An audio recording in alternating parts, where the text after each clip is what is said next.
Welcome to Wide Awake Stories from Insomniac. Now, here's a little story I got to tell about three you know so well. Welcome to the Church of What's Happening Now. Wide Awake Stories from Insomniac. This is a journey which along the way will bring to you new color, new dimension, new value, and a new experience. Broadcasting from the Insomniac HQ. This is Wide Awake Stories.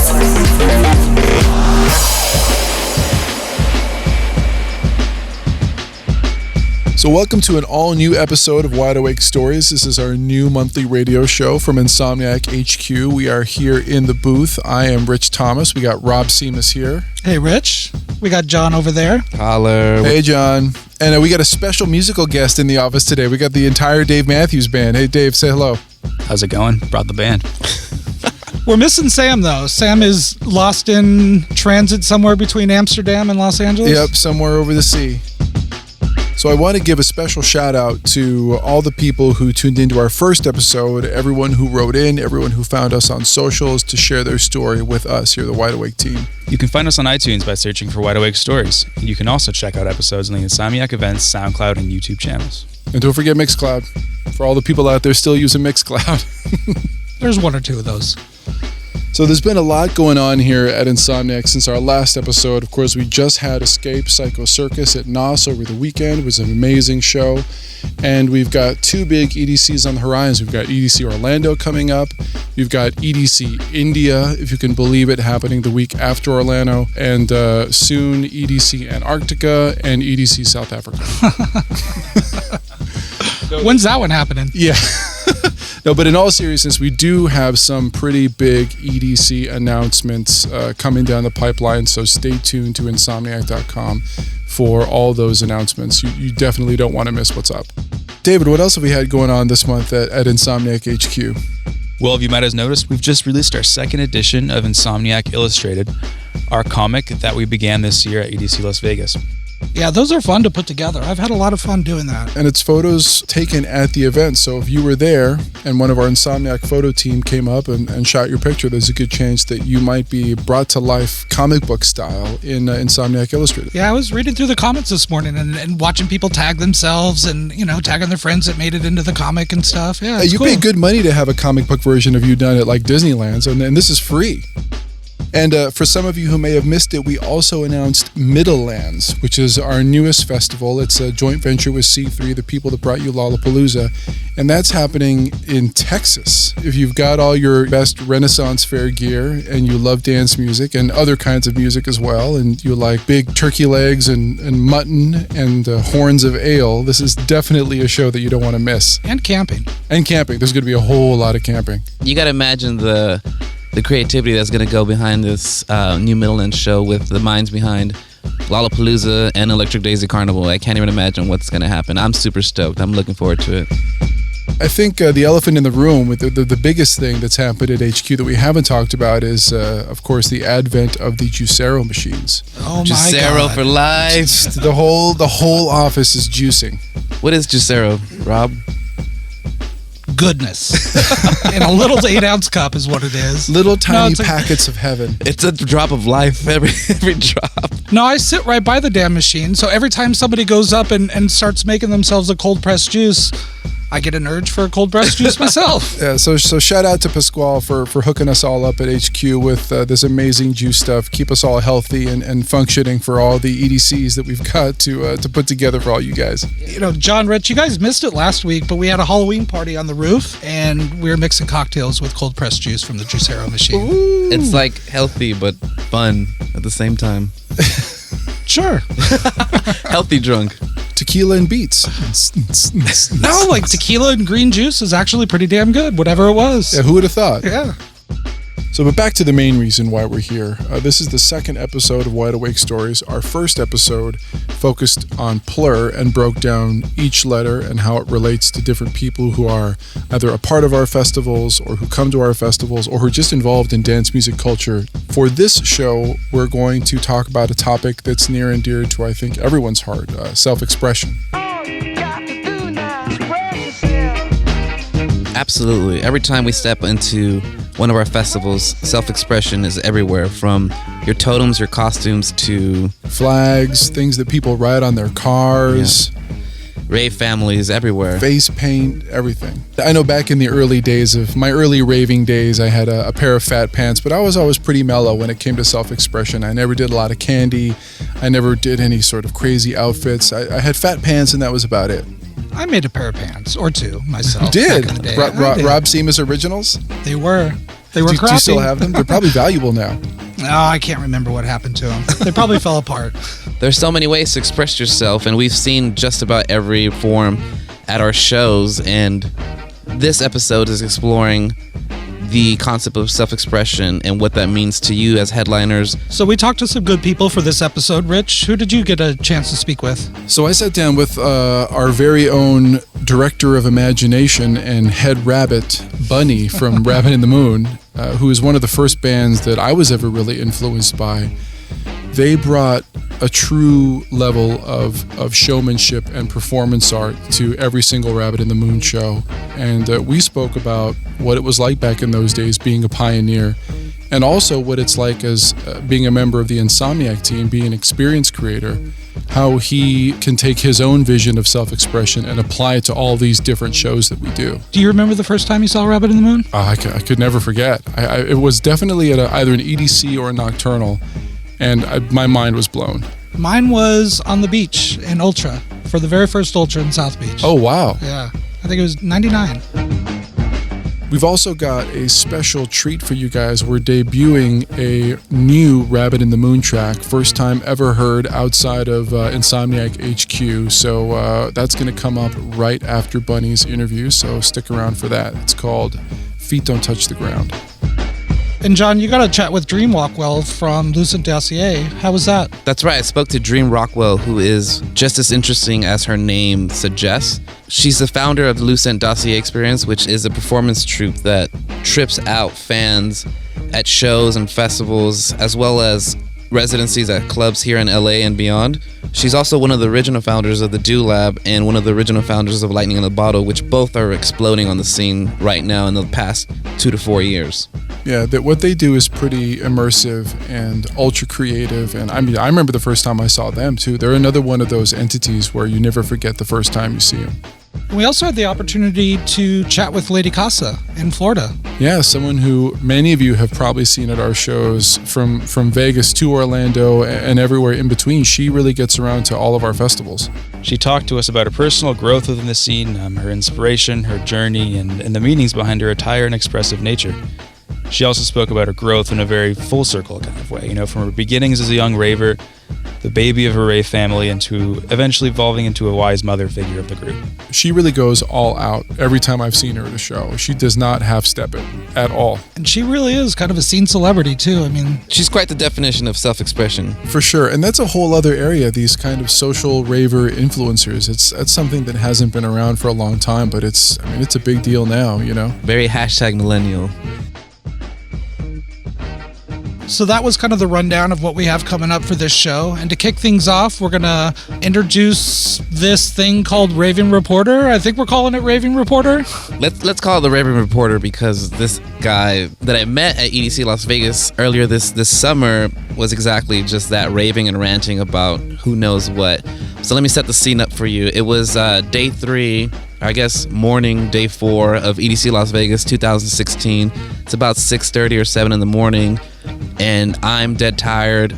All the headliners are dead tired from 3 days of raving and dancing. And I'm recording audio and saying goodbye to people for the first episode of Wide Awake Stories. And this guy comes up and just grabs my mic and starts talking about political conspiracies, the Illuminati, and it was really like the most random thing I've ever heard. And I just gave him the mic. I did not interrupt him. I let him go and rave and rave and rave and rant and rant and rant. And it became this amazing speech about freedom of thought and freedom of mind within today's modern world of technology and conspiracy. Now, he definitely started preaching a little bit, for sure. And then he got like a little crowd of people started to gather around, and he started bringing other people into the conversation. It was pretty epic. It was really epic, actually.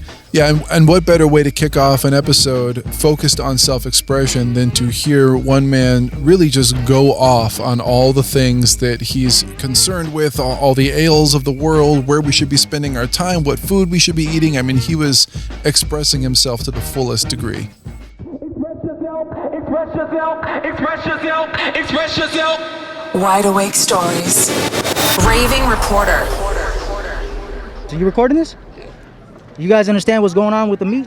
What's up? The tidbits. After they do all the fillets, the New York strip, all the shanks, they take all the tidbits, put it all together. They grind it up. They put acetone. They whitewash it with acetone. And they put pink slime and create hamburger meat, Taco Bell, McDonald's. See? It's too crazy to believe.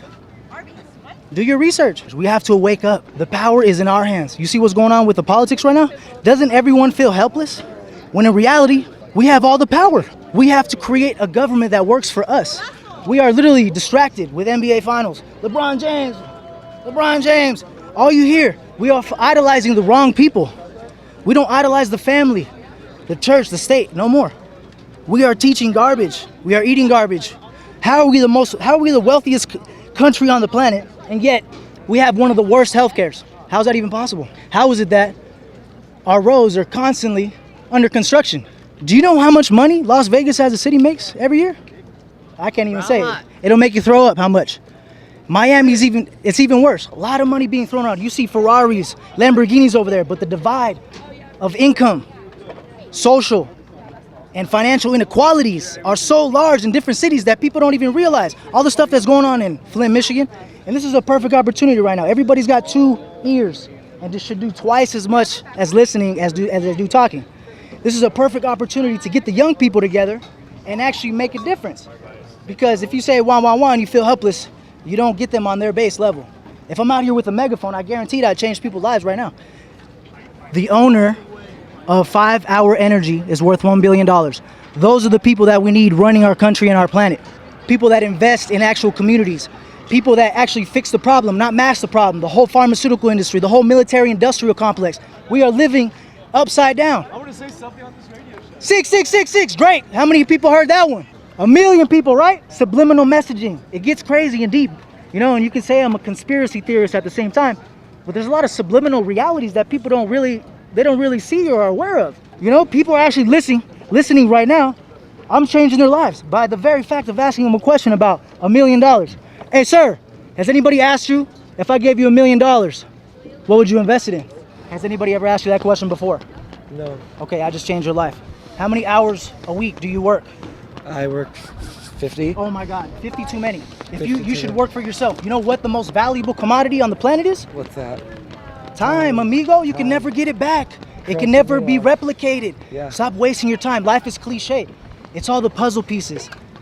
The Matrix movie is literally the most ideal representation of what's going on right now in the sense of people being aware and not aware, being dumbed down with water.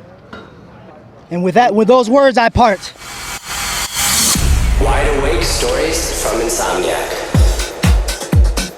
Apparently, McDonald's is not a good thing to eat. I mean, I knew that going into this interview, but it kind of hit home afterwards. That pink sludge. That guy reached me. I think that was directed at me most of all. I ate a little too much McDonald's. Sean, what was it like talking to that guy? It was eye-opening.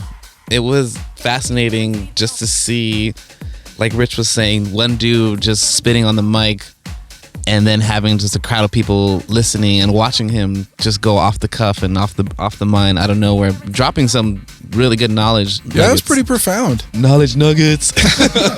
Rave nuggets. Rave nuggets.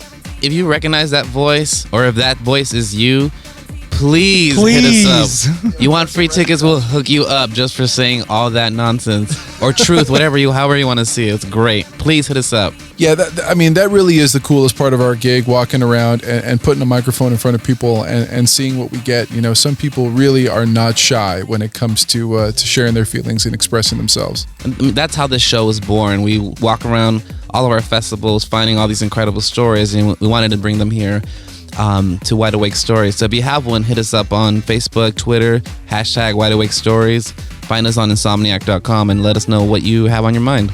You can also email us at editorial at insomniac.com. Our next stop is EDC Orlando this coming weekend. So if you see us out there, John, you're going to be there. I will be there with the beautiful Floridian headliners, yes. Yeah, so if you spot them, hit them up. Tell them your story. Look for us. We got the big old mics and headphones and maybe a recorder somewhere, a pencil, pocket protector. You know how us writer types roll. Believe me, our mics are big. We got big old mics. Oh my Okay, God. Donald Trump. Wrong. Wrong. You're now tuned into Wide Awake Stories, Episode 2, Self-Expression, the Express Yourself episode. And we're going to move into a really amazing interview that John did with Dream Rockwell from the Lucent Dossier Experience. Dream Rockwell is by far one of the most fascinating people I've ever met. She is the founder of Lucent Dossier Experience. She's one of the original founders of the Do Lab and the Lightning in a Bottle Festival. So we talked about self-expression, what it means for her as an artist, and also someone who leads a number of creatives under her wing. I really enjoy the way she operates the Lucent Dossier Experience as a group. As you'll hear her say, they may follow a certain routine, but each member can do whatever they want and express themselves in however they feel, which then creates a unique performance every single time. So here's Dream Rockwell talking about self-expression. Artist relations. I'm Dream Rockwell, co-founder of Lightning in a Bottle Festival and the Do Lab, and founder of Lucent Dossier Experience. My particular art form these days is mainly in costuming and helping other people to express themselves with their art forms. Lucent Dossier is a performance company. We perform at festivals and theaters, but we also do something that's a little more immersive, and that's really what we love to do, where the fans and the performers become one and we create worlds and they come into them. So that's what we get most excited about. We also do festivals. We play Lightning in a Bottle. We play Coachella. We just did the Sahara tent Friday night, where we launched new technology, a 3D immersive technology. So we love all those big shows. Those are fun to do, but we get most excited when we can create worlds that people come into and we can have one-on-one interactions with our fans. Our favorite thing is when the audience becomes part of the show. That's the best. And often people show up with these big personalities and they just like morph right in, and to someone else in the room, they might not know if they're part of the show or not part of the show. And that's really what makes it the most fun, and those are the shows that we love. Our first show was in 2005, and then we really kind of came onto our own in 2006. And 2006 was when we went on tour with Panic at the Disco, and then shortly after that tour, we were on the road with Motley Crue and Aerosmith, and that really landed us on the map. And then in 2008, we opened up our residency at the Edison, where we really got to explore our immersive world. And that was kind of it. We've been rolling ever since then all over the world. Every show that we do is always custom. I don't think we've ever done two shows that were the same ever. And that makes it the most fun for us to keep changing and growing. I was a professional dancer, and I was in shows. Sometimes the longest one I was in was a year and a half, and we did the same thing every single night. And I never felt like an artist. I never really felt self-expressed. I just felt like somebody who was mimicking what I was told to do and doing it night after night. So when I started Lucent, one of the main things in my mind was I will never ask performers to do the same thing twice. What I'll ask them to do is what they feel within them. Maybe they have to do the same dance moves, but how they do it and how they express themselves through it will change night to night. But even in the dance moves, we change them all the time too. We just do for excitement. As far as like past shows, I would say the most challenging one that we ever did was the Motley Crue, because, you know, they're an animal of their own. And I'm really all about changing the paradigm for which women and young girls live within. I find that the world that I grew up in and what was possible for women was super stifling for me. And I've always felt like there just wasn't enough female role models. So the women that we put up on stage in Lucent are often incredibly powerful and sensual, but not really sexual, or sexy. Like, we do things in kind of our own way. So when we got under the umbrella of Motley Crue on that tour, they suddenly wanted, their thing, girls, girls, girls. And it was, so we created this crazy show for them with these kind of like very powerful warrior girls with fire and all this crazy stuff. And when we brought it in and showed them what we were going to do, and we were so excited about it, they were like, we're going to put some stripper poles up. Can you guys just swing around them? Yeah, take that out, and just go over to the pole. And I mean, it was so intense for us. That's the hardest thing we ever did. It's the most we ever compromised. And I wouldn't compromise like that again. I did back then because we were so young and new, but I would never make that kind of compromise again. Self-expression to me is, I think it's the most important thing for a human. I feel like when I'm not self-expressed, I can't get out of bed. My heart goes out to people who work jobs like at a bank or, somewhere where they're not able to fully express themselves, unless, that is your self-expression, because some people love money and maybe that's their self-expression. I mean, everybody has their own way of expressing themselves. But for me, if I'm not able to do my art and I'm not able to work with artists, because I think my art is helping other artists develop their art. That's my art. I love to sit in a room with performers and bring out the best in them and help them to tell their story. I love that. It moves my soul. When we're invited to a festival or invited to collaborate with a project that already has its own artistic expression, I think for us, the way that we meld in and create our harmonious co-expression with them is basically who are their fans, who's coming, who are these people that are coming to see the show, and what would get them excited, what would they love. So for example, for Coachella this year, we could see it turn towards a lot of technology. So we wanted to go see if we could explore that ourselves. So we collaborated with a company called 3D Live, and they developed a technology for Michael Jackson and then for his tour, and then he passed away. And for legal reasons, that technology was shelved for a while and wasn't able to be used. But this year, they were able to actually work with us and share that technology with us, and we were able to share it with Coachella. And then when we came to Lightning in a Bottle, it's a more eco festival. We didn't want to be passing out 3D glasses to everyone, the plastic, we just felt like something different was more appropriate for Lightning in a Bottle. And so we developed a show where we brought in a Shipibo maestro who is, he's like a doctor in the Amazon who works with people who have emotional or physical illness, and he runs ceremony for them. So we brought him in and he opened our show for us, and we did a very, I would say, sort of shamanic show or something, a little more in the realm of spirituality and healing, which we felt was more appropriate to the people that come to Lightning in a Bottle, what they're looking for. I think people come to Lightning in a Bottle for fun, but they also come for healing because of the transformational aspects of the festival. So in that way, we're always molding ourselves to the audience of whatever particular show we're doing. I think one of the challenges when you're in a leadership position and you have a lot of responsibilities is definitely finding your own self-expression.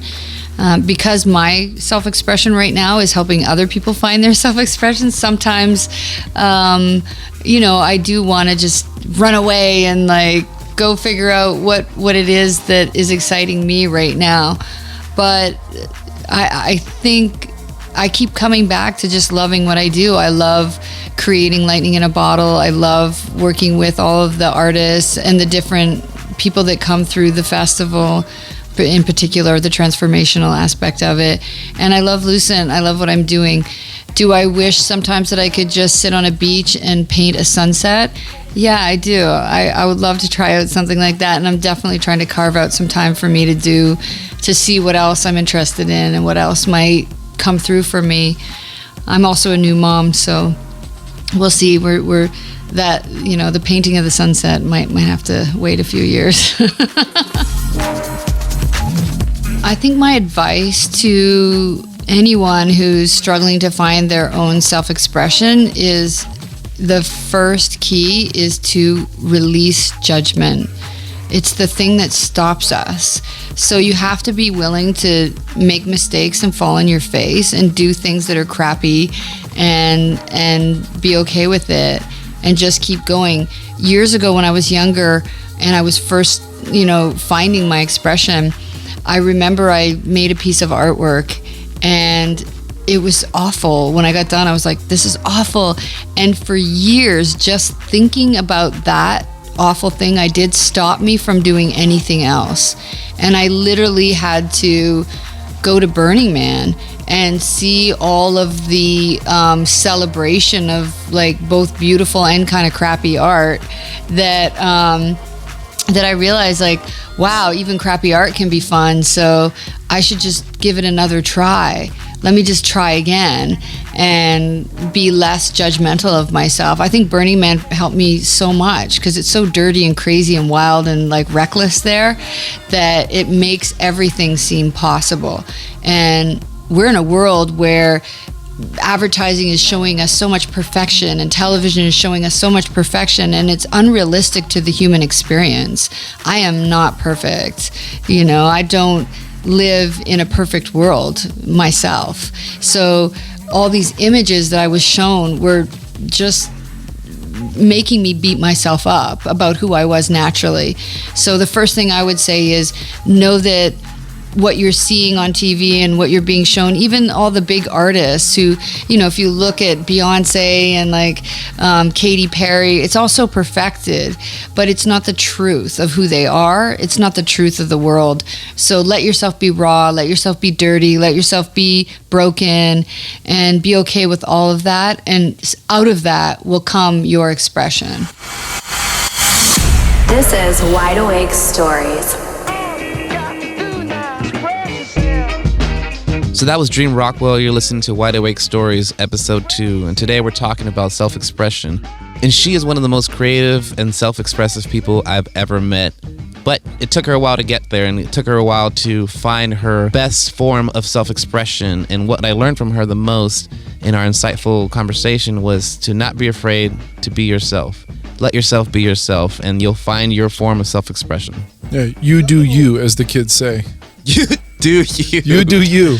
Because doing me is what got me here, baby. That little tidbit about Motley Crue was pretty damn funny, too. That was an amazing story.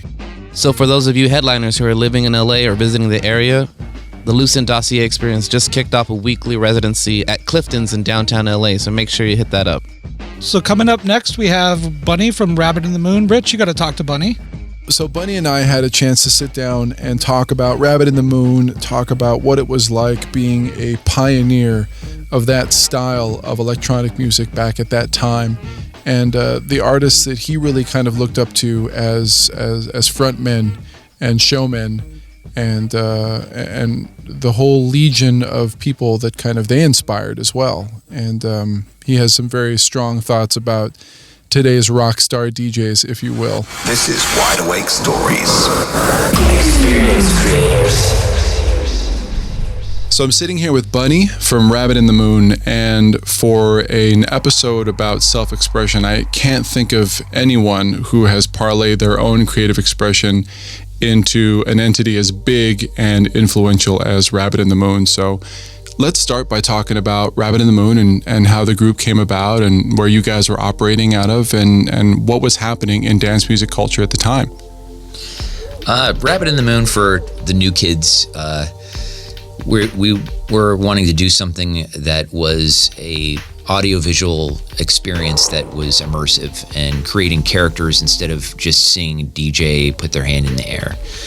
Not that there's anything wrong with that, but what we wanted to do was tell abstract stories through performance.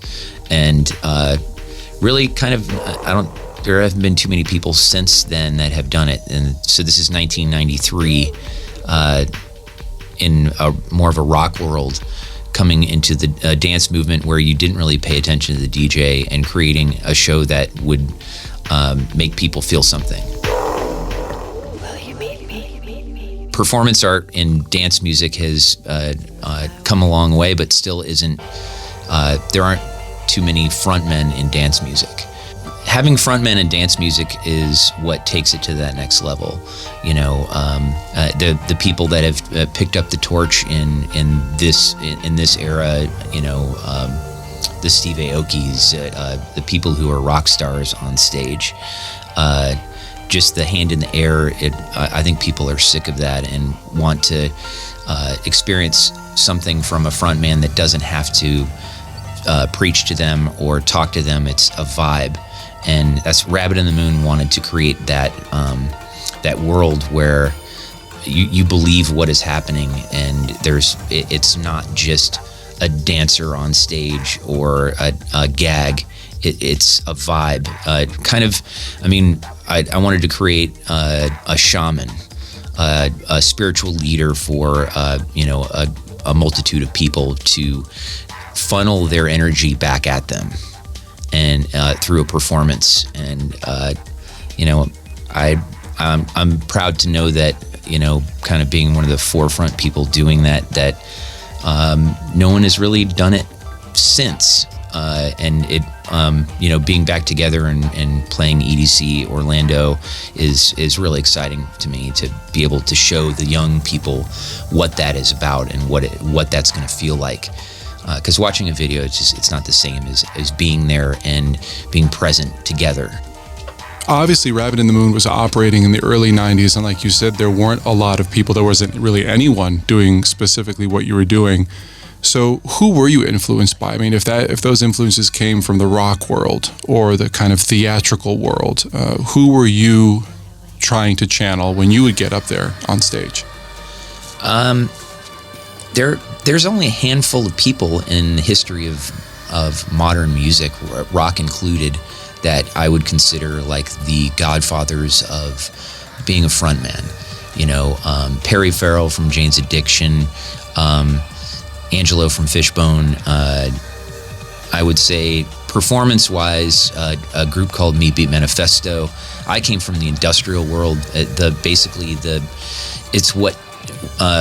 It's where techno came from to the young kids today.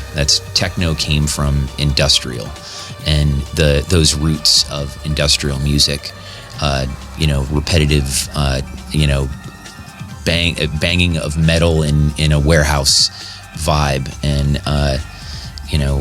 the best frontman, I'd like Jim Morrison is another person that I would say channeling. I always wanted to be somewhere between Jim Morrison and Hitler. That isn't very PC, but just as far as mind control, being able to manipulate the emotions of a mass group of people, playing to 20,000 people and being able to control their emotions and make them believe something is power, and that's what a good frontman can do. And dance music, we need more of that. More stories being told, more interaction, and less just playing pre-done mixes. And it can be political, it can be abstract stories. It doesn't matter what it is. We need more of it in dance music. I've seen my fair share of Rabbit in the Moon shows, and what I was always blown away by is a new character would come out on stage. Whether it was the guy in the suit that looked like it was completely made of muscle, or with all the glow sticks, or the mirror outfit, all of those characters came from somewhere. would you just sit around and kind of think, oh, this would be cool, let me try this? Or, I've always wanted to do that. Was there ever any sort of filter or barrier keeping you from taking something that happened in your mind and getting it on stage? Was there an idea that was so crazy that it couldn't happen? Or did you really just kind of express everything that you wanted to be on stage? Did you find a way to make it happen? I mean, most of the concepts came from dreams. I believe that we need to pay, as human beings, we need to pay more attention to our subconscious and the dream world. When we're children, I think you recall your dreams more. Most people, older now, don't even remember, even realize they're dreaming anymore. And that connection with the dream world is, a very strong thing. And, from Native Americans to, spirituality in general, and the connection with the dream world is important for that creativity. Some of the things some concepts were inspired by paintings or films that I had seen, like the sloth suit, for instance. That came from the Dark Crystal, and the idea of taking this creature that came from the forest but was lost in the city, and all those concepts, said some, I had gotten an idea from the movie The Cell. It's cool being able to take things from visual elements from different places and assembling it into a collage that is unrecognizable to the viewer, where they don't know where you got it, and inducing a response from that.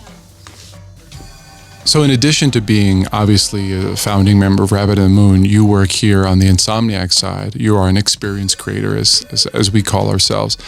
But your job is unique in that you not only have to kind of change things up and get people excited who come to our shows, but you also have to kind of toe that line between your own personal creativity, the other teams at Insomniac that you're working with, the performers, the stage, that you all have to work in concert with one another. How do you find ways to kind of still express yourself creatively and have it be uniquely you, but still kind of funnel that through the infrastructure that is a company like Insomniac? It's not easy. Being an artist, your view is very focused and trying to get other people to see your vision. I mean, a lot of it comes with time. I've been with Insomniac since 2008, and people have gotten to trust my visions.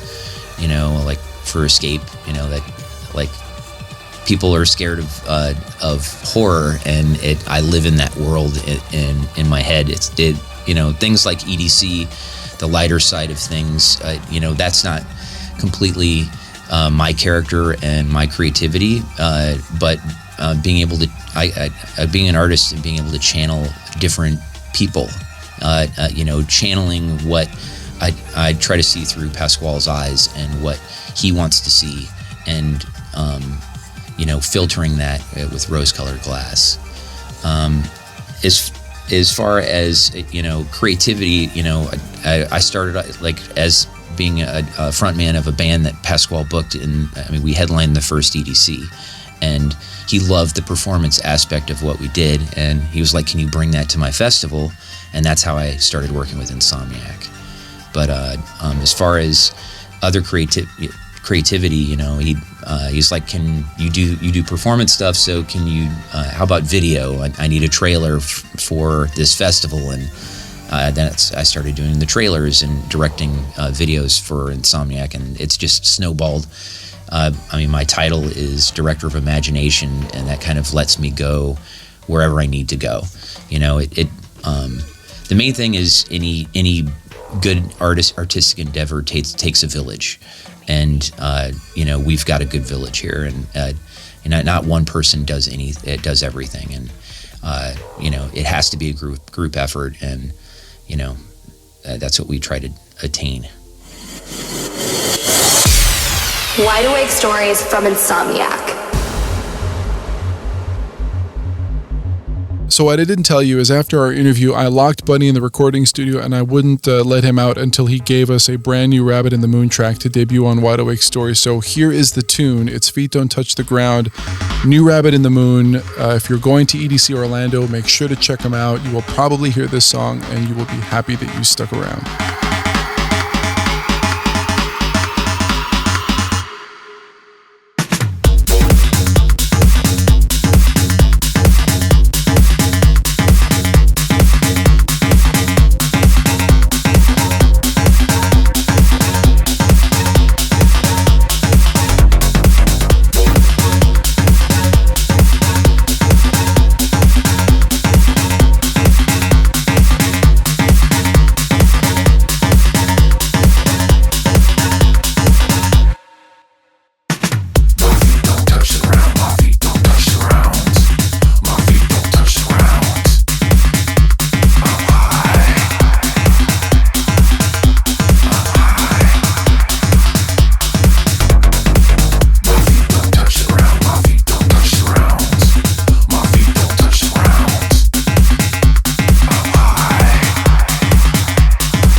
You're listening to Wide Awake Stories. That was Bunny's track, Feet Don't Touch the Ground. Yeah, that tune really brings out the breakbeat head in me a lot. A lot of good funky breaks in that one. I could hear his industrial influence in there too, for sure. Yeah, absolutely.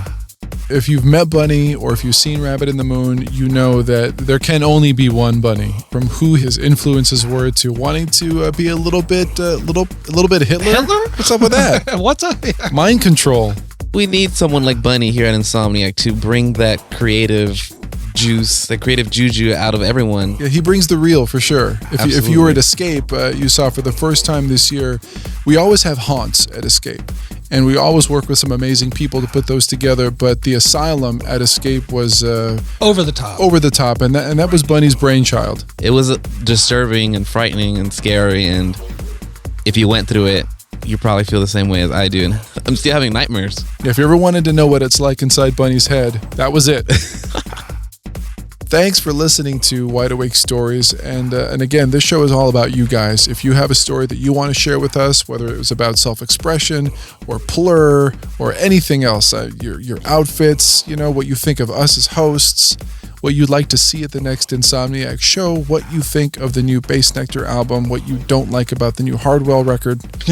If you have any thoughts about Eric Prydz, David would love to know what those are. David's a big fan. Hashtag Wide Awake Stories. If you're looking for the show, you can find past episodes on the Insomniac Events YouTube channel, SoundCloud, Mixcloud for all you people still holding it down in the Mixcloud world, and of course, searching Wide Awake Stories on iTunes.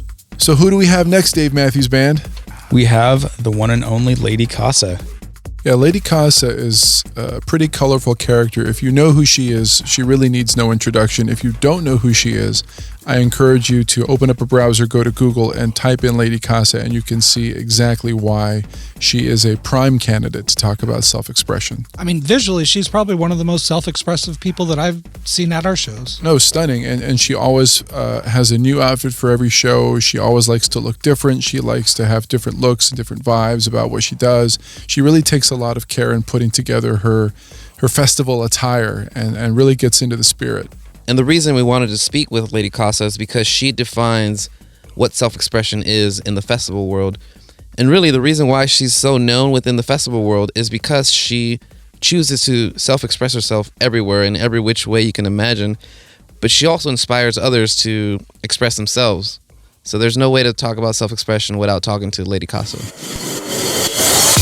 Wide Awake Stories from Insomniac. Headliner highlights.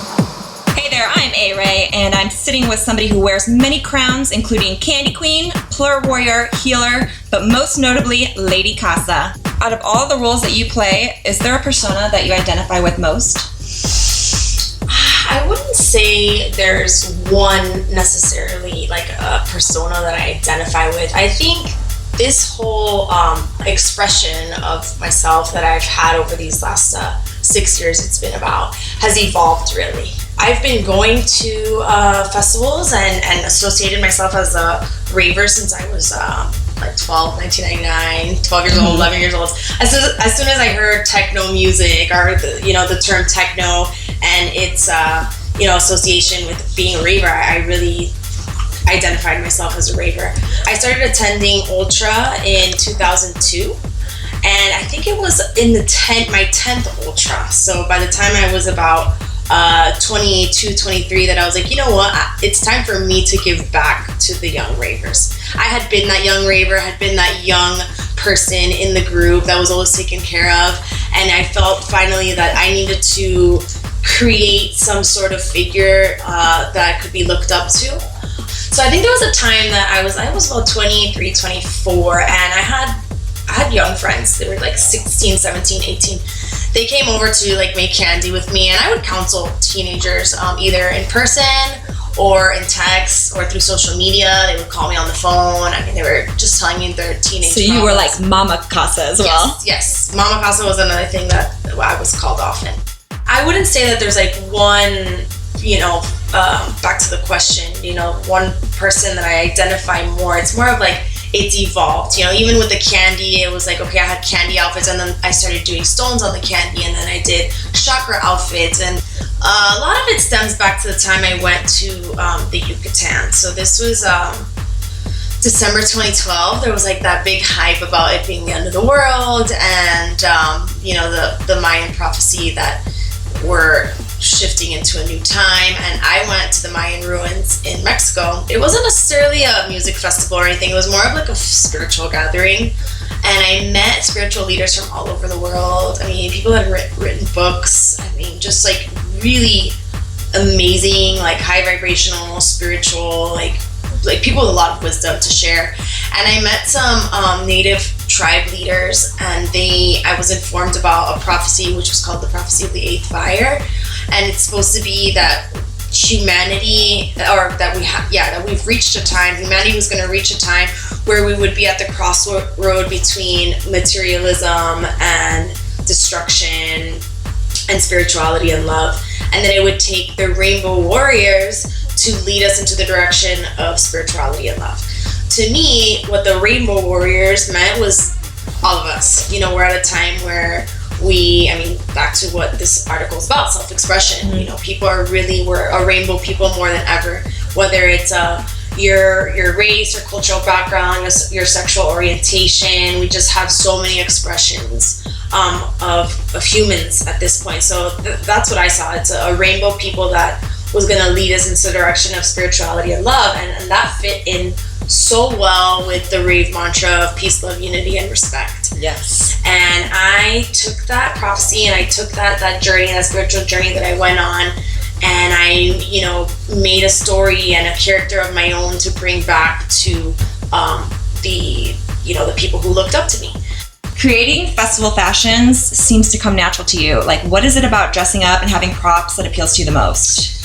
So I actually, for a while, I thought I was going to be a medical practitioner, and I took a sharp turn from my medical career and started full-time as a go-go dancer. So a lot of my inspiration comes from my work as a dancer in the Miami nightlife scene. And I'm sure the music too, right? Yeah, the music is very tied in. That's one of the reasons why becoming a dancer was so appealing to me, because I was working in some of the best nightclubs in Miami with some of the top, DJs and producers that I really admired and looked up to. A lot of my inspiration comes from my work. I think also the community, the rave community, you see so many different expressions. You see a lot of trends, and you just see people very free, and I think when you have that sense of freedom, it really allows communities and groups of people to be expressive and artistic. From the outside looking in, Burning Man seems like a place for radical self-expression. Yes, that's actually one of the principles. And you seem like you fit in perfect there. And like we said before, you even hosted a meditation class. Everyone fits in perfect there. That's like one of the things. Radical inclusion is another one of the principles. Radical self-expression as well. I've been to 4 Burning Mans, and I don't even consider it a festival experience. As I was telling you, over 70,000 people attend. It's technically considered a city, and it is a slice of really progressed humanity. It is some of the most progressed spiritual, creative, free people I've ever been around. It's really something special. That is like the most free I have personally ever felt, the most free I've seen a large amount of people being. They're just it's very free. And when you have freedom, especially to that level, you get to experience humans really expressing themselves, and it's beautiful to see. What do you think of people who have a negative connotation on the characteristics of rave culture, them thinking it's somewhat juvenile and the colors and the expression? What's a good message that can be sent to them to help them understand? I think having an open mind is probably the best thing, because on the surface it may look juvenile with the dressing up and the candy. I could even think of someone saying it's like overly sexualized or provocative. I know a trend in rave fashion has been a little skimpier, less clothes. But I think the connection with the drug culture and thinking that it's just a bunch of drug addicts that have no direction in life, I think those are really closed-minded people that aren't really giving the culture a chance or really understanding what we're about. Anyone that goes to Burning Man, or anyone that's like that type of open-minded person, would never think that about our culture. It's people that are perhaps don't understand this, that are just looking at the media or hearsay. They're not really delving into the culture. And it's not even that I want to convert people or have them be a part of it necessarily, but it's more about having an open mind and seeing how beautiful it could be and how expressive it is and how welcoming it is and how our world needs a culture like ours, really. Not just at these actual festivals, but to have people that affiliate themselves with the culture and then carry those characteristics out into the world. You couldn't have said that any better. Our world needs a culture, which it certainly does. Yeah. So I think you can learn a lot from it. So, just being free and I think the fashion thing that I said, wearing less, that for some people that's their way of being free and expressive, and I don't think it should be looked down upon. Well, I think self-expression is so important because you could really send a message, either with costuming or symbolism in your costume or following a certain fashion trend. I think it goes beyond just expressing what's on the outside or expressing what's popular at the time. I think it can also be an expression of what's in your heart and an expression of your beliefs. Wide Awake Stories from Insomniac. You're tuned into Wide Awake Stories, and that was Lady Casa, the one and only. It was cool to hear where inspiration came from, how many communities and cultures went into her putting together all these intricate and amazing outfits.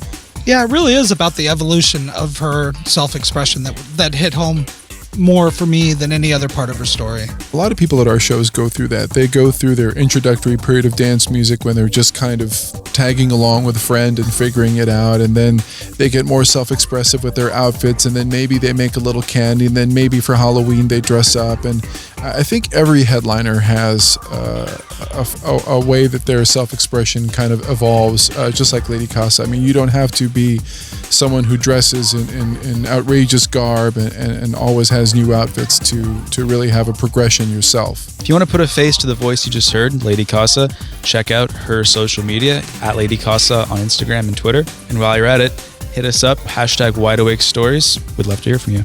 Yeah, all this talk about self-expression makes me want to get up and waltz work on here right now.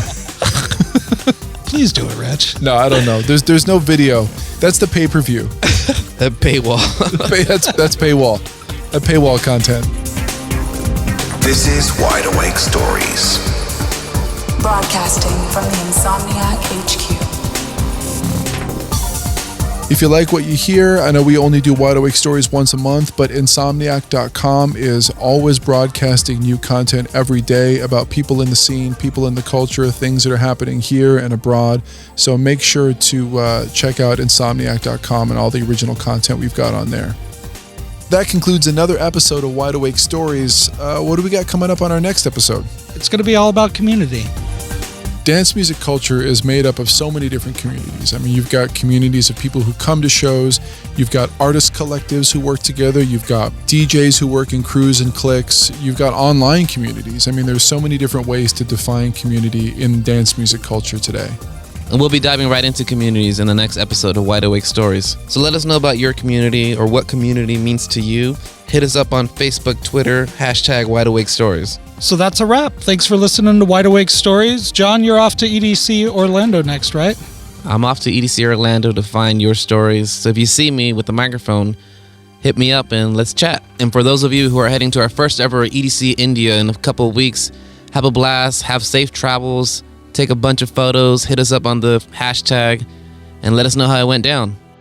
And for the festival that happens 24 hours a day, 7 days a week, 365 days a year, Insomniac.com. You do not want to miss some epic news that we have about EDC coming up. And we're also going to be sharing some big news about Middlelands, so stay tuned to Insomniac.com.